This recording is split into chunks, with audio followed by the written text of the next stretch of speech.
right, so first play we're going to look at, 2nd and 2, one of the Patriots' first offensive plays.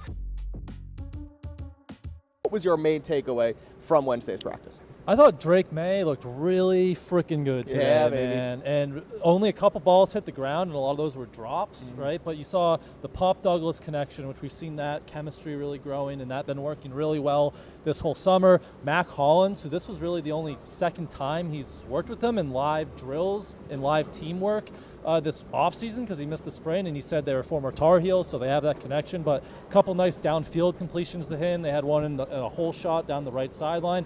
Moving into the red area, a couple nice touchdowns, one to Kayshon Boutte. Hunter Henry got his tight ends involved. Moving off platform, on the run, outside of the pocket a couple times. I thought it was a really good day for Drake. It did end, unfortunately, with an interception, right? Tip ball down there to end his 45-second drill. But overall, I thought he was really sharp today. He's been on an upward trajectory. He's hit some slides here and there. Friday night in the stadium, to be specific, couple interceptions, didn't play great.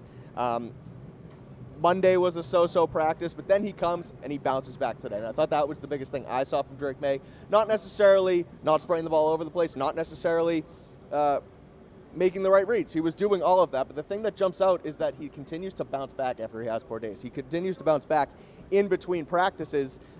One session he'll botch something, and then he'll come back and he'll finish the practice strong. So I think that's the number one thing I've seen from Drake Maye.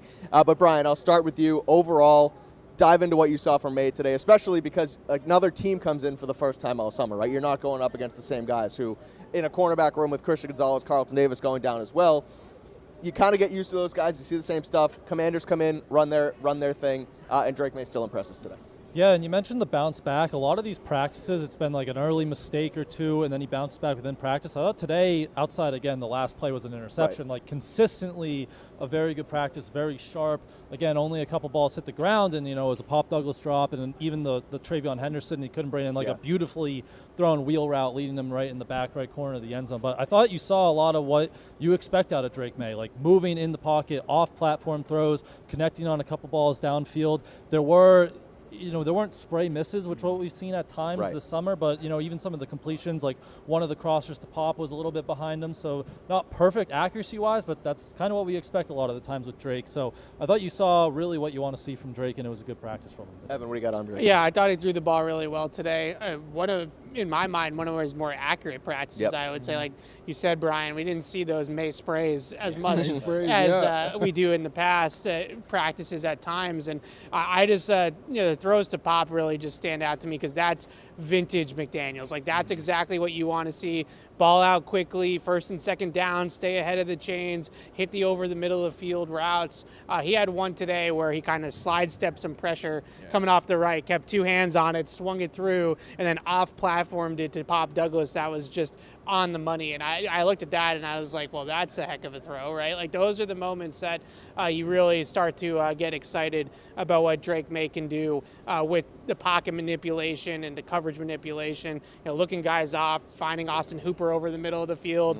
Like, when he's feeling it, that's what he's doing. Like, you start to see some of that just gunslinger, just swagger come out with him when he feels like he's in a rhythm, and that's what I thought you saw today.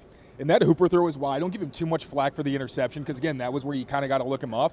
But earlier on the Hooper completion, he looked off coverage, and Hooper got wide open, just kind of snuck behind the defense.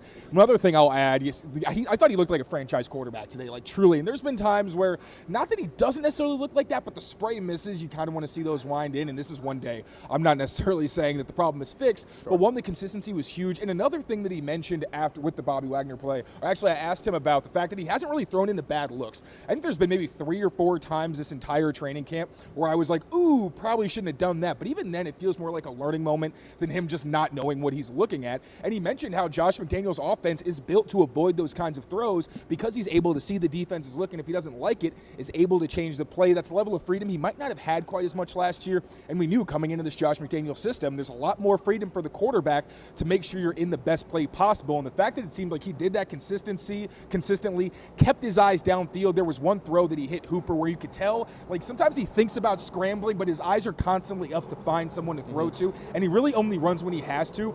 I'm honestly just blown away by the maturation and the poise that he's shown for a second-year quarterback who's come into the system that we all laud as being so difficult, all the pre- and post-snap stuff, but this just seems like it fits Drake because he wants to throw to space, right? He wants to put the offense in the best positions, and Josh McDaniels is allowing him to do that. I'm glad you mentioned keeping his eyes downfield, too, because that's one of the other things that sort of pops out to me. He's not failing to run right away, but also today during 11-on-11s, there's a couple times where the C's part, he goes, and it's not just, oh, that might have been a sack, or maybe that's only a 2-3 yard gain. He can go for 15, 20, 25 and make this thing, really turn this thing around for the offense. So really good day from Drake Maye. Not a ton to A quick little fun fact. So Brian and I were actually standing, and Luke Maye and his dad were standing behind us, and you can tell how competitive this family is because there were completions that Drake had where I didn't even really notice it was kind of off, and then Luke would be like, I could have been better on that one, and I'm like dude, what? I thought that was a really good throw. So I thought that was really cool insight. Like those guys, also they were great with the kids. A lot of kids coming up and asking questions, but that was really cool too. A very competitive Maye family. Drake Maye talking on the Bus with the Boys show with Taylor and Will Compton the other day. He was asked who the most athletic player or the most athletic person in his family is. He said it's his mom because my dad's too fat now. So they really like jawing back and forth with those guys. Luke Maye, obviously stellar North Carolina basketball player too. So that is quite the impressive family for athleticism. But no, a good day from Drake. I thought it was really good stuff. Probably his best practice of the summer considering everything that went into it. The build-up, another team comes in, different defensive backs, different schemes. So really good stuff from the quarterback.